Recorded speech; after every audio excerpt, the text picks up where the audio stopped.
Hey class, again, we're on part 4 of independent dependent variables. We got done talking about the independent variable, dependent variable, went through a scenario or word problem or situation where we're identifying the independent dependent variable.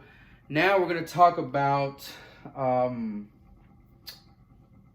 tables, graphs, and equations when it comes to independent and dependent variables. Okay, I'm going to go ahead and erase this. Here we go.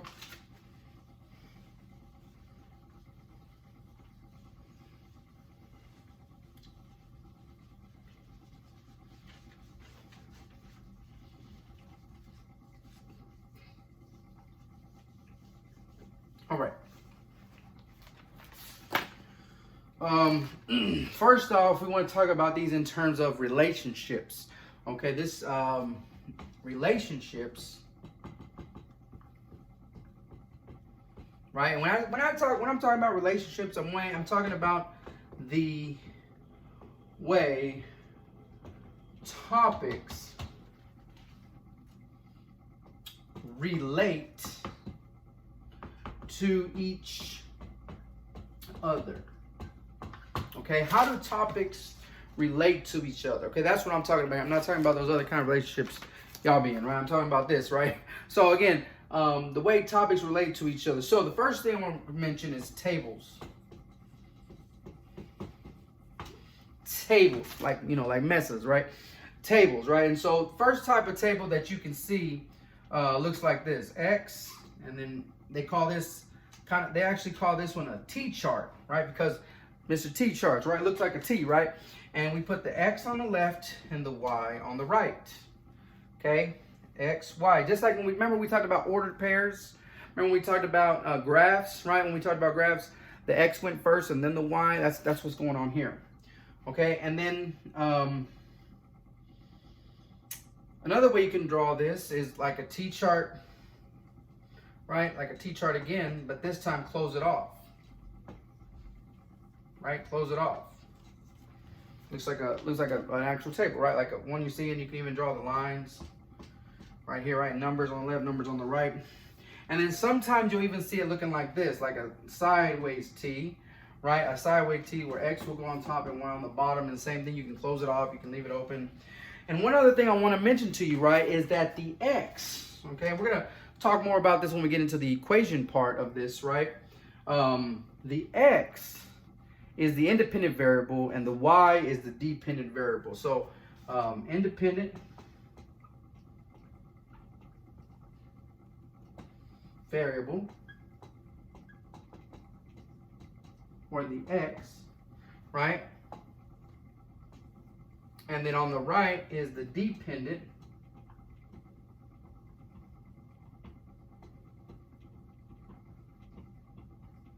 or the Y, okay?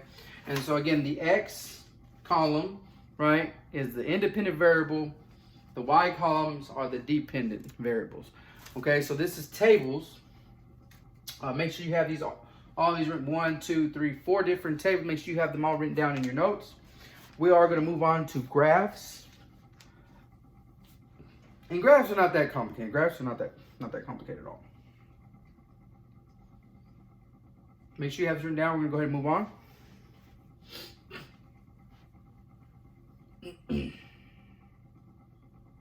All right, here we go.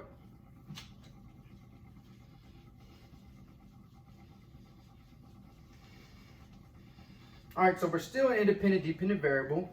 Now we're going to move on to graphs. And we've talked about graphs before. We've plotted points in the first quadrant, second quadrant, third quadrant, fourth quadrant, right? And you know, we dealt with positives and negatives, right? To the right, positive direction, left is negative direction, up is the positive direction, down is the negative direction, right? And so we talked about that. We mentioned graphs for independent, dependent variable, and most of the times right now you're going to have the first quadrant.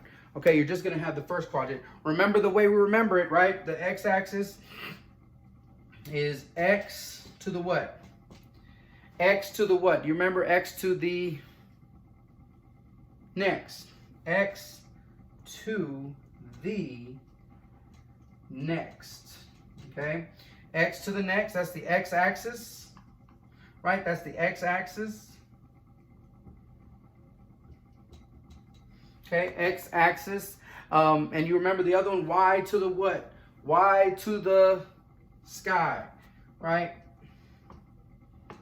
This is the y to the sky. And this is the y-axis. Okay, so we have the x-axis and we have the y-axis. And now the important thing to know about the graphing on the x-axis and the y-axis is that, let me go ahead and draw this over here. The x-axis, right, represents the independent variable. Just like when we talked about the tables, right? Just like when we talked about the table. The x-axis represents the independent variable. Okay, and the y-axis represents the what? Dependent variable, right? Dependent variable.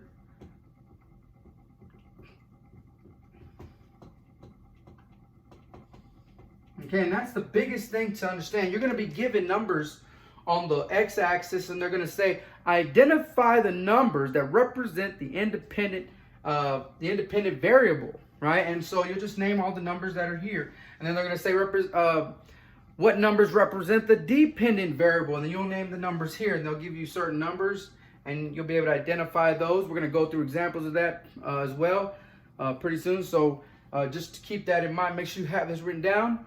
We're going to go ahead and move on to equation, right? The equations for independent and dependent variable. Make sure you have this written down.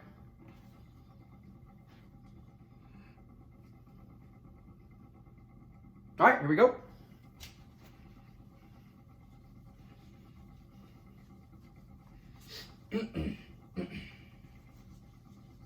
All right, so the next thing we have up is equations, okay? Equations. And we're going to go ahead and just start with this simple one right here. Y equals x plus 5, okay? Y equals x plus 5. Now, independent, dependent variables, when you're dealing with equations, you have to have two different variables. In this case, we have x and y. And based on what we talked about before when it comes to the table and the graph, x represents what? The independent variable, right? And y represents what? The dependent variable, okay? So one thing we want to keep in mind as well is that we actually know that x is the independent variable, which does not depend on the y, which is the dependent variable, right? So whenever we input something, the x is the input, okay? We're going to write that right here, input. That means you input something here, and then this y is going to be the output, okay? The output. So you input here, output here. That means that this x is also known as the independent variable, right? And the output is the dependent variable, okay? So the input, you input this, whatever number this is, let's say it's 1. 1 plus 5 will get you 6, which is this. And so we substituted before, right? In this case, I said x equals 1. Put 1 here. 1 plus 5, we get an output of 6, right? And so just keeping that in mind that when you're seeing equations, this is the input, this is the output. Input means the independent variable. Output means the dependent variable. Okay, that wraps up what we're going to talk about for independent and dependent variable. We went through independent variable, went through dependent variable, went through a scenario, graphs, tables, and equations. And so that wraps up independent, dependent variable. Thanks for watching, guys.